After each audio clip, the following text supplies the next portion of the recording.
En la siguiente pantalla se nos indican que los requisitos para poder instalar correctamente WordPress es conocer que alguien nos haya proporcionado el nombre de una base de datos, que a ser posible esté vacía, el nombre del usuario de esta base de datos, la contraseña y el host, es decir, en qué servidor está situado el servidor de bases de datos de la programación. En este caso, igual que hacíamos anteriormente con Joomla, el servidor de base de datos y de programación está en el mismo sitio.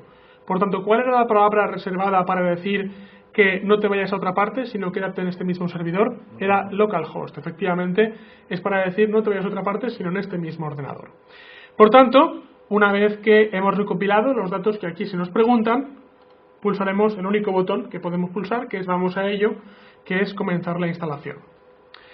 A partir de aquí rellenamos los datos que previamente nos tiene que haber dado el proveedor de nuestro plan de hosting. En este caso, en mi caso, el nombre de la base de datos es WordPress 1. El nombre de usuario para este ejemplo es WordPress 1. La contraseña para este caso es WordPress 1. El nombre del host de la base de datos es localhost, ya que en este caso en el mismo servidor tengo el servidor de PHP y el servidor de bases de datos, por tanto localhost quiere decir no vayas a otra parte, quédate aquí. Y el prefijo de tabla, que es optativo.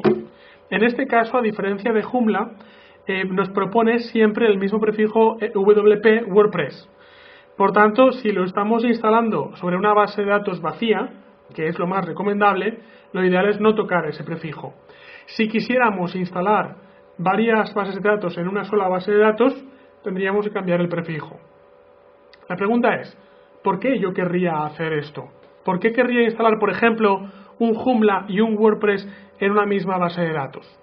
En principio debe evitarse siempre que se pueda, pero supongamos que tenemos un plan de hosting, y esto no es nada extraño, lo podemos comprobar fácilmente.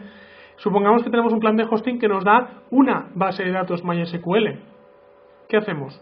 ¿Metemos WordPress o metemos Joomla? Cada uno requiere una base de datos. Pues un truco un poco sucio y que hay que evitar es introducir los dos dentro de la misma base de datos.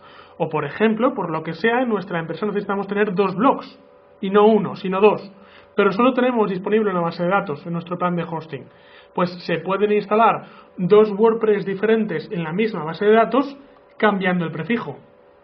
Aún así, insisto, esto solo debe hacerse en estos casos extremos y siempre recomiendo intentar evitar esa práctica. Si hace falta elevar el plan de hosting y contratar uno que no tenga una base de datos, sino que tenga dos, o tenga 10, o tenga suficientes bases de datos como para poder albergar correctamente nuestros blogs y nuestras páginas. Por último, dentro de esta pantalla lo que haremos es pulsar el botón de enviar, y si la información que hemos introducido es correcta,